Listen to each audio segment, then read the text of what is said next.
Hi everyone. So this is sort of one of my go-to looks that I tend to do when I want my makeup to look really amazing and interesting. I'll take like my favorite neutrals that I have, whatever they may be, at any given time and just, you know, kind of blend them out, do a spin-off of a kind of a pinup look, which is what this is, and then just some really fun, exciting, bold lips and a peach cheek. That's kind of my signature kind of go-to style. I'll change up the liner and the lips a lot, but generally speaking, this is kind of like my look when I don't have tons of time to do it. So I've already prepped and primed my lids with Urban Decay Primer Potion in Eden, which is very important to neutralize your lids and also to help avoid any creasing. Now I'm going to use a base. This is Too Faced's first base. I've had it forever. It's just this gold metallic base. I'm going to get my cream brush into this and I'm going to pat this on the lid. This is going to help ensure that any shadows that we place on top are going to stick really well. Plus this gold shimmer is also going to enhance them. Okay, so for the eyeshadow I'm going to use in here on the lid, it's this white one, which is number 390.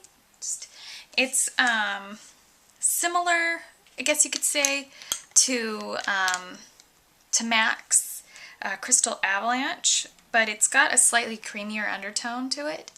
So I'm just going to pat that on to the lid on top of Too Faced's first base, which is the gold metallic base.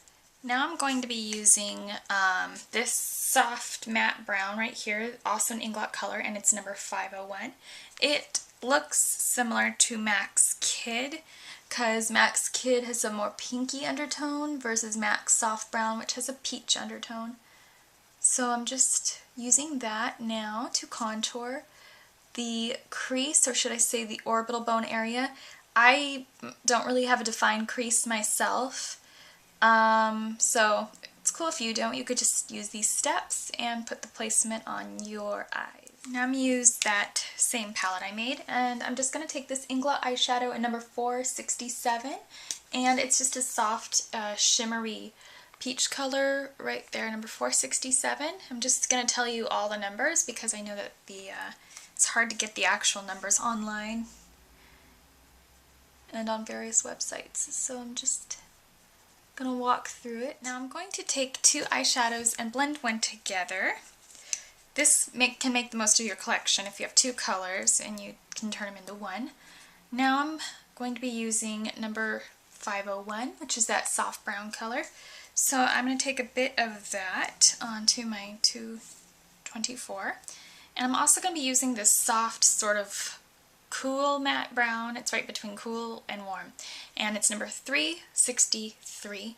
I'm going to tap into that as well. So now we just have something in the middle of those two shades. And I'm going to place this in the outer corner.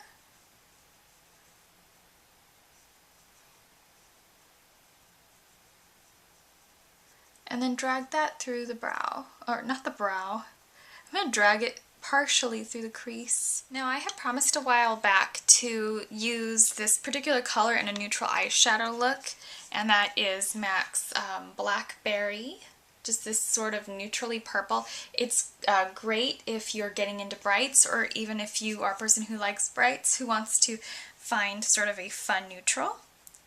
I'm going to take a little bit of MAC's Blackberry onto this babyish tiny, it is the tiniest paddle brush I've ever had. So I'm just going to use this into the outer V area.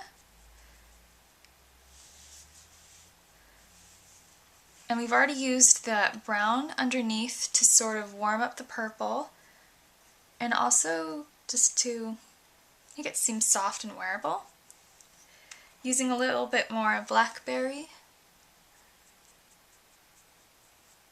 I'm just going to line the lashes, lash line. Now for the waterline and lower lashes, I'm going to take Urban Decay's 24/7 liner in Ransom.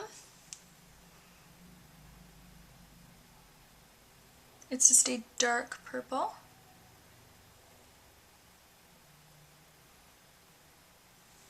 You do have to work it a little bit to get it on the lower lash line. Just softly wiggling it through. Now I'm going to use this shimmery pretty dark purple. This is number 494 by Inglot. And I'm going to use that tiny little paddle. Just so I don't have to dirty up another brush, I'm just going to take the pointed tips and then drive that over the top of Ransom.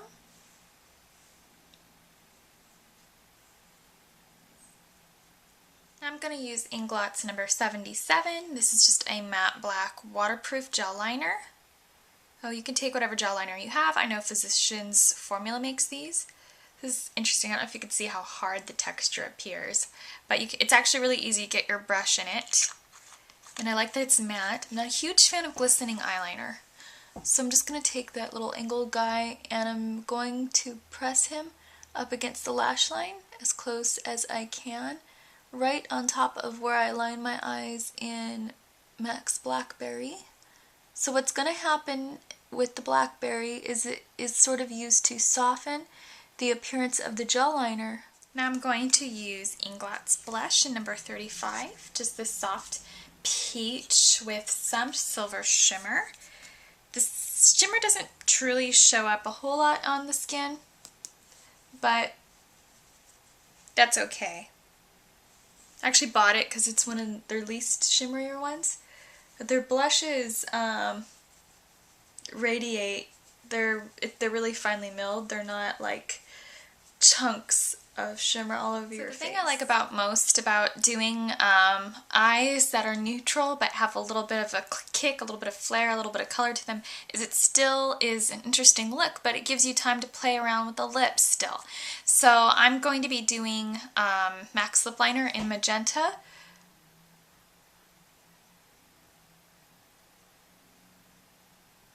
And I'm just going to lightly stroke that color in.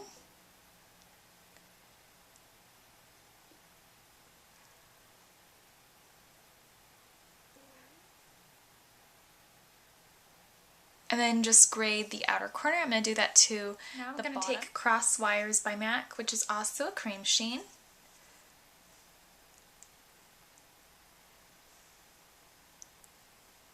And what I'm going to do is gradiate the center. So I do the lightest color, or the color I want to pop in the center last. You can always do reverse gradient. It's completely up to you. But if you do the lightest color last and in the center, it'll melt them together a little easier, plus make your lips look fuller by highlighting the center. And then I really like Morning Glory Luster Glass. Looks really nice over pinks. Plus it's got a purple undertone. So it'll take that purple you see in the eyes and sort of pull it into the lips. So that's all for now. Thanks for watching.